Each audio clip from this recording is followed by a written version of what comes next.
907 121 145 121 267 বয়রা বের 121 আমি শুনি একটু কম শুনি, এত জোরে বলার কি দরকার ছিল? তুল নাম্বার 1 1 কাস্টমার ম্যানেজারের সাথে কথা বলতে 5 চাপুন। কিসের বাস? এখানে বাসটা কি করবো? বাস না মামা পাস কইছে বাস তুলো। আরে তুইও কস বাস, কাস্টমারও কয় বাস, তাহলে আমি যাবো কোন দিকে? আমার টাকায় কি বাসে খাইছে নাকি?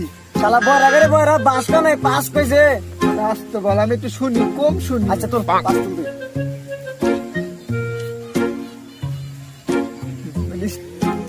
আপনার কলটি ট্রান্সফার করা হচ্ছে। ওই ব্যাগটা কি কয় শুনছা? কয়তে তোরে এখন এর মধ্যে ঢাকা বাড়ামু? আরে টাকা না ট্রান্সফার করে কইছে। তুইও কইতাছ ঢাকা বাড়াবো? আসসালামু আলাইকুম ওয়ালাইকুম আসসালাম। স্যার, আমি আপনার